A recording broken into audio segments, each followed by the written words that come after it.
హైదరాబాద్ లో ఉన్నటువంటి 141 ప్రాంతాల్లో వర్షం వచ్చినప్పుడు నీటి నిల్వలతోటి ఇబ్బంది అవుతా ఉందని ఆ నీటి నిల్వల్ని ఏ విధంగా ఉపయోగించుకోవాలి ఈ రాతి కట్టడాల మధ్యన అని ఎక్కడెక్కడైతే 141 జాగాలలో నీళ్లు నిలుస్తాయో అక్కడనే వాటర్ కు గ్రౌండ్ లోపలికి అక్కడ ప్రభుత్వ స్థలాన్ని వినియోగించుకొని అండర్ గ్రౌండ్ లోకి వాటర్ పోయే విధంగా నీటి నిల్వలు నిలవకుండా ఉండే విధంగా పైసలు ఖర్చు చేసి ప్రణాళిక చేస్తా ఉన్నాం.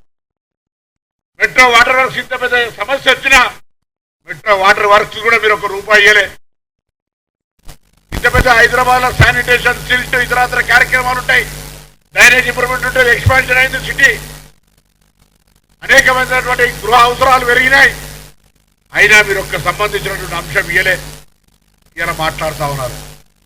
దీన్ని తీవ్రంగా ఖండిస్తా ఉన్నాం. హైదరాబాద్ ఇమేజ్ కు భంగం కలిగే విధంగా కిషన్ రెడ్డి గారి వ్యాఖ్యలు వెంటనే ఉపసంహరించుకోవాలని కోరుతా ఉన్నాం.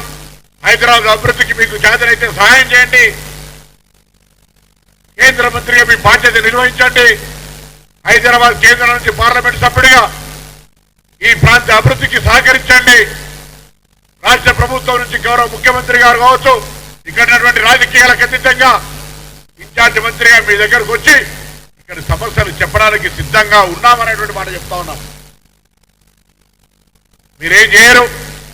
ఎన్నికల రాజకీయం కొరకు వాతావరణాన్ని కలుషితం చేయడానికి, లబ్ధి పొందడానికి రాజకీయంగా తప్ప.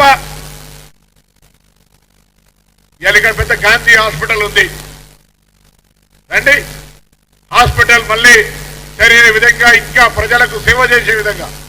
ఉస్మానియా హాస్పిటల్ ఉంది, నిమ్స్ హాస్పిటల్ ఉంది, రండి ప్రభుత్వ పరంగా వైద్యాన్ని హైదరాబాద్ ప్రజలకు దగ్గరగా తీసుకుపోయేటువంటి ప్రయత్నం చేద్దాం. ఒక ప్రత్యేక ప్యాకేజీ తెండి.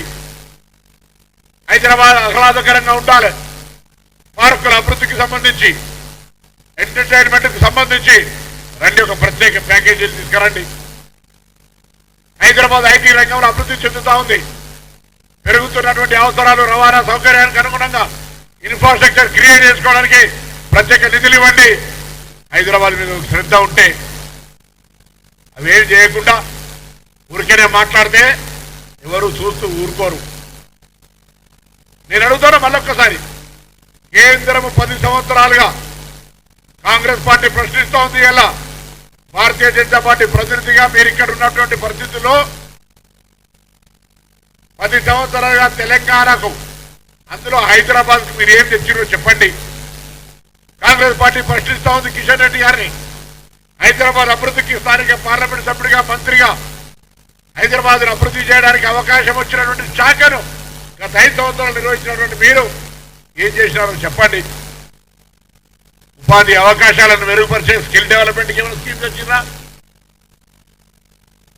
ఇన్ఫ్రాస్ట్రక్చర్ క్రియేట్కి ఏమైనా స్కీమ్ తెచ్చిండ్రా? ఉమెన్ ఎంపవర్మెంట్కి ఏమైనా స్కీమ్ తెచ్చిండ్రా? మైనార్టీ ఎస్సీ బీసీ వెల్ఫేర్కి ఏమైనా తెచ్చిండ్రా? ₹1 దేని మీకు హైదరాబాద్ కు నిర్లక్ష్యానికి గురైందనేటువంటి హక్కు ఉందా అని అడుగుతా ఉన్నాం. స్మార్ట్ సిటీలో లేదు, అమృత్ పథకంలో లేదు, స్పెషల్ ప్యాకేజీలో లేదు, ప్రాజెక్టు వైజ్ లాభం చేసేది లేదు. హైదరాబాద్ ప్రజలకు చట్టరీత్యా వచ్చే 15th ఫైనాన్స్ తప్ప ₹1 కూడా హైదరాబాద్ సహకారం చేయని కేంద్ర ప్రభుత్వం, ఆ కేంద్ర ప్రభుత్వంలో మంత్రి హైదరాబాద్ బ్రాండ్ ఇమేజ్ దెబ్బతీసే విధంగా మాట్లాడితే ఊరుకం. బరాబర్ 6 నెలలైంది మా గవర్నమెంట్ వచ్చి. 6 నెలల హైదరాబాద్ లో అనేక సందర్భాల్లో జిహెచ్ఎంసీ లేదా హైదరాబాద్ కలెక్టరేట్ సమీక్షలు చేసి అనేకమైనటువంటి అంశాలకు సంబంధించి పారదర్శకంగా ప్రజల ఆకాంక్షలకు అనుగుణంగా ప్రజా పాలనతో మా ప్రభుత్వం ముందుకు పోతా ఉంది. చేతనైతే కేంద్ర ప్రభుత్వం సహకారం చేయి, లేదా మౌనంగా ప్రేక్షకుల్లాగా ఏ విధంగానైతే గతంలో ఉన్నావో అదేవిధంగా ఉండు తప్ప ప్రభుత్వాన్ని విమర్శించే ప్రయత్నం చేయమని చెప్పి కోరుతాను.